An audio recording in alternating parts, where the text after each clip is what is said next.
Welcome to the website of the GenCo project. GenCo, that is Gender Equality Competencies in Business and Higher Education. What are the topics? What measures can be introduced? What are the challenges? The world of work is changing rapidly at the moment, and organisations are facing many challenges. They have to compete in a global marketplace. There is a demand for new skills, high-level skills, especially in science, engineering and technology. There's a need to be innovative and creative. So there are lots of challenges that organisations are facing in terms of an ageing working population and a lack of skills. So one way to address this and to meet some of these challenges is to allow women to fulfil their potential and enter into the marketplace and into the labour force, and also to be allowed to contribute to the world economy. So I think at the moment many countries across Europe are taking the first steps towards implementing good gender equality practice. We want to encourage that and support that, to look at management processes, management policies, to look at how you develop your staff, how you run leadership programs for your women, and how you make your policies have a good impact on your business, so there are business benefits for you. There is lack of knowledge of how you go about it, lack of experience in the field of good gender equality practice, and there are also areas of resistance and obstacles that we need to overcome. What organisations need is some help with this. They need both internal drivers and external resources. So what this project is hoping to create is some resources for HR managers so that they will know how to go about implementing good gender equality practice in terms of how you look at your workplace, how you assess your culture, how you can identify where your challenges are, and then put in place some interventions that help you overcome these challenges. I think for us it is really important that we get senior management buy-in, that we have gender champions within the workplace that can push this work through so that we can rid our workplaces of unconscious and conscious bias and become productive in the future.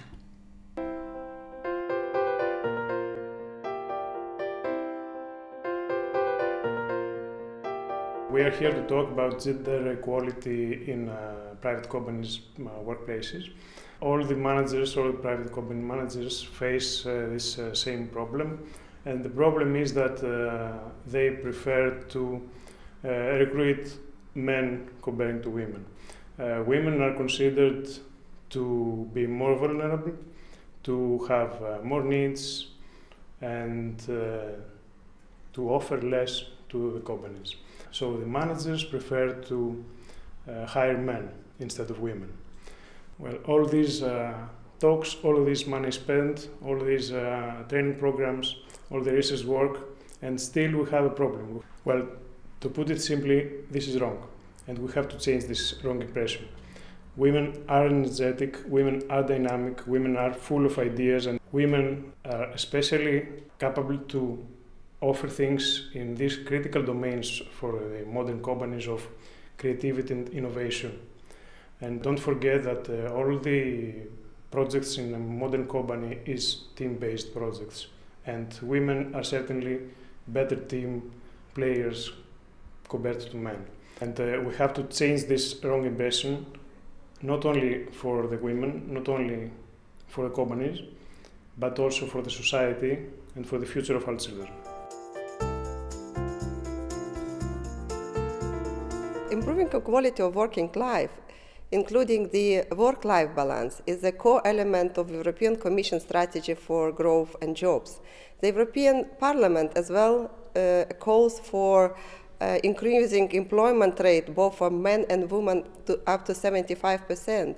And it also put attention on importance for balance between work, caring responsibility and family life.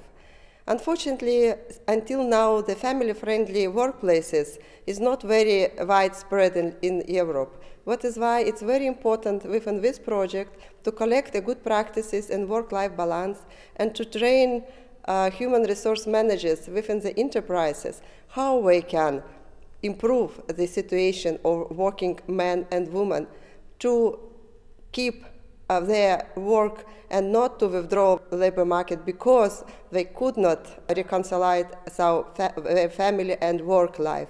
What kind of measures could be, for example, taking? For sure, it's flexible work arrangements, teleworking. It could have to be paid more attention on care for children, care for elderly people. It also has to be taking into account the possibility to train and retrain employers, even women who will come from the long-term staying at home because of child care or care for other dependent of person in the family. So there could be different measures taken into account. And purpose of our project here is to find a good solution, to find an innovative solution, and to try encourage human resource managers to lobby in their institution to implement these measures, and then to help the society to keep and to grow up employment rate.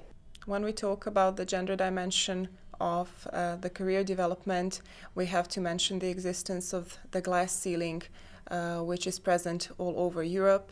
The existence of the glass ceiling has to do with many things. One of them is gender stereotypes. The other is the fact that women in management typically do not network as much as men. Men have what is called old boys networks, whereas women in management typically don't. And then also it has to do with family responsibilities and the fact that it is mostly women who take care of the household and the children and not men.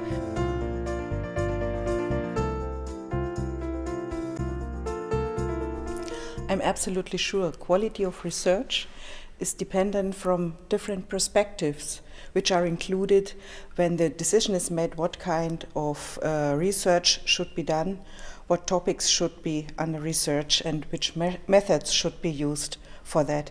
And when you try to include different perspectives, you also should include the different perspectives of women and men.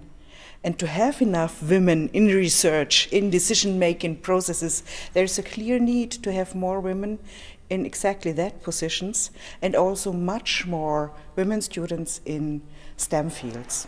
During the last 5 years, I think in all scientific fields, articles had been published showing that gender is a topic in more or less each scientific field. And this again shows the importance to increase the amount of women in research and in decision-making positions. The first voice recognition systems didn't accept female voices, and I think this is a result of bad constructed research. When women aren't included as later on consumers of such systems, I think this is really a waste of time and money.